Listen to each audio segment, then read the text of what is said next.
And we are back for prepping for winter with a revisit to the Theon sample chapter. I watched through my Theon videos from 4 years ago, and I'm actually pleased that it mostly holds up. I cover most of the complexities of the North, though I probably could have examined the references and parallels to the other battles. As Theon was first in my analysis, I didn't really catch the many connections to, say, the Aeron sample chapter. Generally speaking, I could have gone into more detail on the Theon chapter, but it was my first chapter, and I had many more to get through at that point, so it got the brief treatment.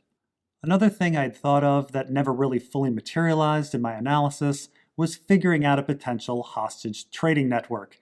I got this sense that Alysanne Mormont, Theon, fake Arya, Mors Umber's daughter, the Glover hostages, and Rickon were perhaps all being traded around in some sort of grand round-robin negotiation. Who knows, even Harry and Karstark and the Tullheart hostages could have been involved. I don't know.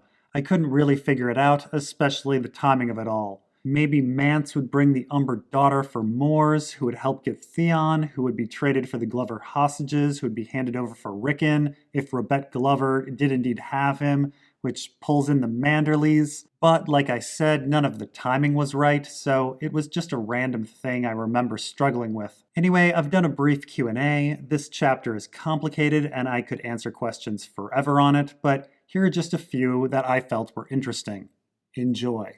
If all our POV characters are outside Winterfell, how will we witness what's happening inside?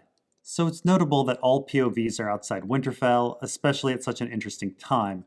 We have no idea what truly happened to Mance, we have no idea how the Northerners are reacting to fake Arya's escape, and we have no idea if Roose and Ramsay are at each other's throats. This is of course by design, as our author has put forward the pink letter, and we are left to wonder about its accuracy. And so we have a blind spot now, but Winterfell is not far from some POV perspectives. Both Theon and Asha are only 3 days away, and it's possible that Stannis' march will bring them back to Winterfell. And even if the march doesn't, we have scouts that are likely going back and forth reporting.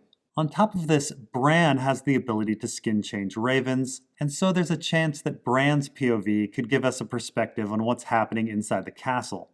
Another possibility is that we don't really know when the events at the Wall are happening, so Melisandre or Jon's perspectives could head south. It's a 3-week trip from the Wall to Winterfell, but it could be that the events of Jon 13 are a couple weeks behind the Theon sample chapter rather than ahead of it.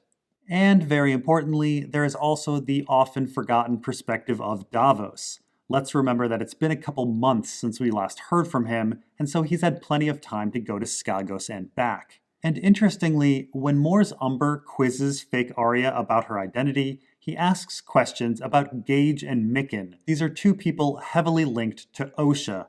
Gage was her lover, and Mikken the crafter of her sword, which bears Mikken's mark. This implies that Mors Umber got his information on Gage and Mikken from Osha, which means Rickon and Davos have returned from Skagos and could be in the Winterfell area. You mention in your review, Stannis' cause appears to be doomed, and then discuss how he could win the Battle of Ice. Even if Stannis the Manus wins the Battle of Ice, his cause still appears doomed, right? Well, this is really hard to say, and much of it depends on who joins Stannis in the coming chapters. There's actually quite a few potential forces around: Dagmar Cleftjaw's group at Torrance Square, there's the missing Umber army from A Clash of Kings, the wildlings at the Wall, and perhaps most significantly, the Manderley army. Wyman Manderley took only about 300 knights to Winterfell when White Harbor is the most populous area in the north. And so he probably has a few thousand soldiers in reserve somewhere, along with his newly built Umber Manderley fleet. But beyond whether Stannis or anyone else wins the north, after the Battle of Ice, the cold weather, the starvation, isn't every northern cause doomed relative to all the other forces in the world? The Vale Lords, the Dornish, the Reachers. Aren't there just too few of them left? And the answer to that is, well, it depends on the Weeper. So, although a lot of time has been spent by theorists, including me, analyzing the northern houses and their strength, all of them are absolutely dwarfed by the strength of the Weeper. 100,000 wildlings came to the Wall, and only a fraction were killed or crossed over with Stannis and Tormund. This means the vast majority of wildlings, some 90,000 unaccounted for, are likely with the Weeper. And yes, many of them are not fighters or sickly, but even if we assume that only something like 10% are, we are talking about a force that's much larger than anyone else's, especially after the coming Battle of Ice and any further storms and famine. Not to mention, these wildlings are used to fighting in the cold. Of course, the Weeper is vulnerable to the others right now, being north of the wall, but if his group survives and makes it past the wall, we are talking about a major force to be reckoned with. Or utilized. After all, the entire reason Stannis went north was to use the wildlings. Whether he or someone else like Jon will succeed in doing this remains to be seen. Assuming Stannis doesn't execute him, I'm guessing he'll want to use Theon's knowledge of what's happening inside Winterfell. Do you think Theon could face Euron? The entire point of Asha coming back to the north was to find Theon so she could use him to invalidate the kingsmoot, but the Euron sample chapters show that Euron is on his way to cast whatever blood magic spell he's so hyped about. If he wins the Battle of Blood, it will bind the Ironborn to him, and I don't see them turning towards Theon. How do you see this Greyjoy versus Greyjoy tale ending? So, small correction on Asha, she only fled north to Deepwood Motte because it was her holding from the War of the Five Kings and the only safe place she knew. Her running into Theon is either an incredibly lucky plot contrivance or some sort of super duper master plan from some sort of puppet master, whether it be Stannis or the Children of the Forest or whoever. So obviously I absolutely agree that Theon is far too valuable for Stannis to execute. Theon has intelligence on Winterfell and the Dreadfort, Theon can be traded for the Glover hostages held by Asha and Theon's mother, and Theon can be traded for Torrhen's Square, which Dagmar Cleftjaw holds. And the Wayward Bride chapter did spend quite a bit of time establishing that Theon can in fact invalidate the kingsmoot, so clearly Asha wants Theon alive. When we look at the situation on the ground, an Ironborn Stannis deal seems pretty likely, and purely based on the foreshadowing in the Wayward Bride chapter, it seems pretty darn likely that Asha and Theon's stories are heading towards an invalidation of the kingsmoot and a showdown against Euron. And so the real question is, how can Asha and Theon find support? Euron appears to be somewhat popular, and if he wins the Battle of Blood, shouldn't he become even more popular with the Ironborn, drunk on victory and plunder? And so the answer is, not necessarily. Keep in mind, at the kingsmoot, the Ironborn were broken into three factions. Asha's Alliance of the Reasonable, Victarion's Alliance of Reavers, and Euron's Alliance of the Damned.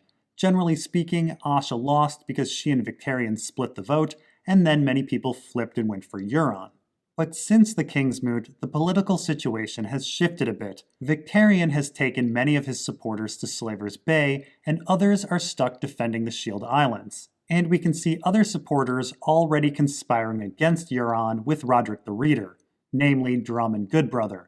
Drum, by the way, is of Old Wick, where the kingsmoot takes place. And it's rather important to note that A Feast for Crows opens with houses Goodbrother, Spar, and Merlin asking Aeron's opinion on who should be king.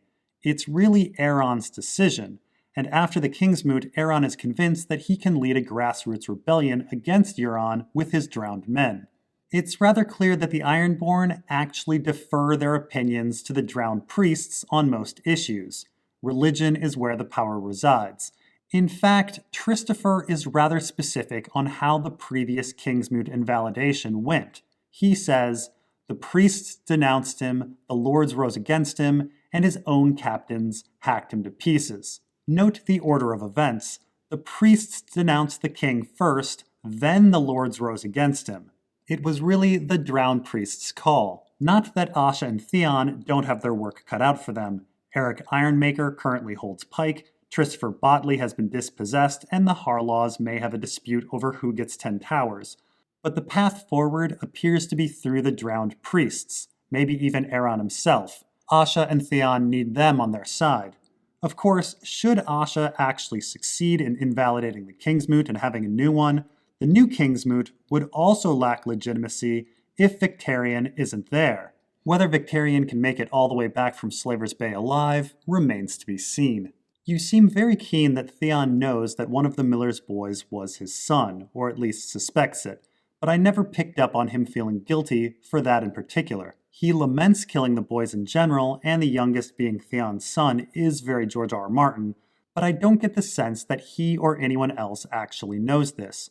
Could you cite a passage where this is hinted at? I wouldn't care if this theory was more casual, but you base quite a bit of importance on it in regards to Theon's treatment by the Northerners. They call him kinslayer because they consider him kin to the Starks, but Theon resists this as he was a hostage and an outsider. I don't see that as proof that Theon suspects anything amiss with the boys. So yes, I'm a pretty big believer in the Theon kinslayer theory. Not that Theon actually killed his own son, but that Theon thinks he might have done it, fears it immensely, and has spilled the beans about it through Wex. Regarding this, we should remember that the entire Theon story back in A Clash of Kings opens with Theon banging the captain's daughter, and he tells her that because they had sex so much, she's likely pregnant with his bastard. Then in Theon 2, Asha, as Eskred, tells Theon that she is pregnant, and Theon tells her, great, no chance that she'll have his bastard. So as readers, we've been primed to think about sex and procreation with Theon, and clearly Theon associates sex and procreation. And even beyond this, almost all heterosexual sex in Ice and Fire links the two, whether it be talk of producing a true-born child, producing a bastard, or avoiding this through moon tea or pulling out. So, keeping this in mind, after the murders of the Miller's boys, Theon begins to have bad dreams. It's the Miller's boys and the Miller's wife, night after night, with an explicit focus on Theon's sexual relationship with the Miller's wife. Specifically, in the dream, teeth bite at Theon's neck and at his penis. Now yes, this is some foreshadowing of Theon's eventual fate with Ramsay, but also we have a clear association of death with Theon's genitalia. And then in A Dance with Dragons and the Winds of Winter, there is a weirdness to Theon's ideas about kinslaying. For some reason, Roos's story about Ramsay killing his brother scares Theon, and Theon feels the need to dispute the kinslaying charge 3 times. Once to the Hooded Man, once to the Spearwives, and once to Asha, who doesn't even bring it up. So I would say that the Theon story does establish the possibility of Theon as a kinslayer pretty well. I mean, why else have Theon be in a sexual relationship with the Miller's wife? Why have her appear in his dreams? What would be the point? And then on top of this, we have the issue of whether or not people know Theon could be a kinslayer. So regarding this, we should first ask ourselves if Theon is actually considered kin of the Starks. Certainly Ned and Robert felt like brothers, and Catelyn thinks Littlefinger is like a brother, but is warding really considered kinship? Is this a reasonable idea for Northerners? Keep in mind that Catelyn describes the Northerners as being rather xenophobic and doesn't think that they have accepted her. And Theon has been in the North for a shorter amount of time, and against his will to boot. Regarding wardship, we actually hear what Northerners think about the subject when the mountain clans come to the Wall. They tell Jon that they fully recognize that wards are hostages, and they even mention that executions readily happened in the past when fathers didn't obey. So would a xenophobic people who fully recognize that wards are hostages really accept Theon as a Stark? What's interesting about this subject is that Lady Dustin tells Theon that the supposed reason why he's giving away fake Arya is that he's the closest thing to living kin, or so she claims. Theon immediately recognizes this as a lie. The closest thing to living kin is obviously Jon, and Theon was only chosen because he could keep up the lie of fake Arya. So Theon knows he's not a Stark and doesn't think Lady Dustin believes him a Stark either. In fact, they have a whole conversation about him not being a Stark when they're in the crypts of Winterfell. Not to mention, the Spearwives actually tell Theon straight to his face that they think he's a kinslayer, while fully accepting that the Stark boys were not his brothers. So, on the one hand, we have the definite possibility of Theon killing his own child, and on the other hand, we have the term kinslayer not really fitting Theon's supposed killing of Bran and Rickon. Which brings us to Theon's role in the Winds of Winter and going forward. Is it important that Theon is a kinslayer, or at least believes he's a kinslayer? And I would say, perhaps. And it has to do with the subject of taboo. Taboo seems to be associated with holding back characters' potential. The prologue of A Dance with Dragons deals with Varamir Sixskins, a kinslayer, advancing his telepathic power when he puts aside his mentor's warnings about cannibalism and skin-changing humans. And we find Bran dabbles in cannibalism and skin-changing humans, Arya dabbles in cannibalism perhaps, Jon in kinslaying perhaps, Euron in kinslaying and incest, Stannis in kinslaying. Now, we don't know if Theon has any telepathic power or if taboo is related to this, but I will say that kinslaying is the barrier that kept Balon, Aeron, and Victarion from actually dealing with Euron. So Theon, if he's already a kinslayer, may be liberated and uniquely qualified to actually kill his uncle. Why does Asha tell Stannis to execute Theon in front of the weirwood tree? I know you explained it in your original Theon video, but it's still really confusing to me. Does Asha somehow know that Stannis isn't going to execute him? Yes, absolutely. Considering how undeniably valuable Theon is politically, it's exceedingly unlikely that Stannis would execute Theon. And Asha, being an intelligent character, would know that Stannis isn't going to do this. And unlike most of Stannis' men, she knows about Dagmar Cleftjaw, she knows about the Glover hostages, and she knows that Theon has intelligence. She has likely put everything together, and the ending of the Theon sample chapter is likely Asha and Stannis being coy about how much they know. Now, it's been years since I did Theon's Prepping for Winter, and I was going rather fast at the time, despite it being in 7 parts. Had I done it today, I probably would have lingered on Asha and Stannis' conversation longer, as it is filled with nuance. But briefly going back, Asha enters Stannis' tower and comments that Theon being chained is a poor reward for the Stark girl, and Stannis responds that Theon is a turncloak. Of course, Stannis' army is filled with turncloaks, and Stannis has shown that he does make deals with them. After all, we know he spared Mance Rayder by doing a swap. Now, Asha doesn't know about Mance, but she did learn in the King's Prize and Sacrifice chapters that burnings are divisive. Stannis doesn't want to do them, as the Northerners and the Queen's men worship different gods, and Stannis pointed this out to his men in front of Asha, so Asha should know that Stannis is bluffing. Asha then asks to pay a ransom for Theon while bringing up Lady Glover, and Stannis remarks that Asha doesn't have the gold on the Iron Isles. Perhaps a subtle way of Stannis saying that he's looking for something that's not gold, such as the Glover hostages, Torrhen Square, and Ironborn fealty. Asha then mentions that the death of Theon will crush the soul of her mother, perhaps a subtle way of saying that the Glover hostages would be killed if Theon dies. That is, the hostages would be in the hands of a soulless mother who has lost everything. Stannis then says that the execution must happen, and Asha recommends Theon be killed in front of the Heart Tree with Lightbringer. Now, of course, it makes no sense for Asha to want Theon dead, and it makes no sense for Stannis to want Theon dead. So besides to fool the reader and create tension, why on earth are Asha and Stannis being so indirect in their bargaining? Why not just put their cards on the table and come to an arrangement? And the answer is, 1, Richard Horpe is still in the room, but also Theon is there. And Theon, despite being in chains, actually holds quite a bit of power. It's Theon that Asha's mother wants, it's Theon that Dagmar Cleftjaw wants, it's Theon who has to choose to invalidate the kingsmoot, and it's Theon who has intelligence on Winterfell and the Dreadfort, and it's Theon who knows that Bran and Rickon are alive. In fact, Theon is really the only one alive who can vouch for Rickon's identity, and Theon is the one who knows that Arya is a fake. And yet, Stannis and Asha are treating Theon like he holds no cards, and threatening to kill him to boot. I suspect this is because they both want things from him. Asha wants his support to make her ruler of the Iron Isles, stealing his birthright, and Stannis wants intelligence, the Glover hostages, Torrhen Square, and for him to keep his mouth shut about certain things. When the caged ravens say tree, you suggested this was because Bran and Bloodraven, assuming they're the ones skin-changing them, were excited for a heart tree sacrifice. This makes sense for Bloodraven, especially if the children have full control over him, but why would Bran want Theon to be sacrificed? He did attempt to connect with Theon earlier, which helped motivate Theon to escape rather than die. Even if Bran has managed to read into the situation like you did and guessed it would be Arnulf dying and not Theon, why would Bran be particularly invested in that? So back when I did Theon Prepping for Winter, I kind of passed on what the skin-changed ravens were up to, as I actually had no idea. I mean, we aren't even sure if the ravens are excited in a positive way or a negative way about a potential sacrifice. And regarding this, it's been quite a while since we've actually heard from Bran.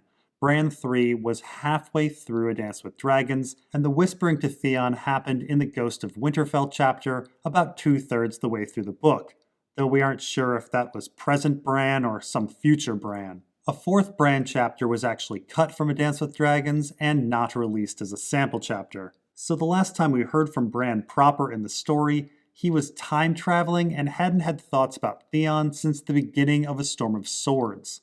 Why Bran or Bloodraven would give a damn about Theon is unknown. Now, the whisper at the weirwood does seem to help motivate Theon to his escape, though it's tough to see how this helps Bran or affects him at all. Theon is pretty injured and feeble. I don't see how he could make it north of the wall to, say, rescue Bran, and I don't see why Bran would care very much about the Battle of Weiss. The only thing I can really think of is that maybe Bran wants Theon to help Stannis take the Dreadfort to rescue the Winterfell prisoners, which may include Old Nan and Beth Cassel. Or maybe his interference somehow protects Rickon or Jon, though it's not really clear how whispering to Theon would achieve this, especially to a present 9-year-old Bran, rather than, say, a future Bran who knows how everything's going to turn out. Some theorize that Bran and Bloodraven are looking to drink Theon's blood, as drinking blood through the weirwoods was the last thing Bran was doing in Bran 3, though that theory doesn't really explain why they would want Theon's blood in particular,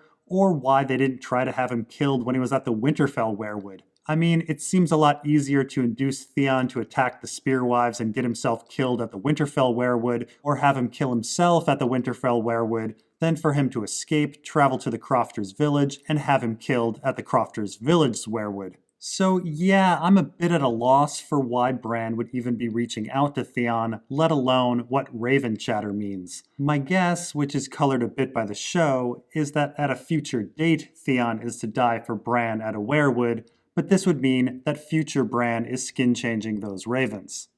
And that's all for now. Next time we will revisit the Forsaken chapter, so leave any questions you have below and I may get to them. Thanks for watching, and we'll see you next time.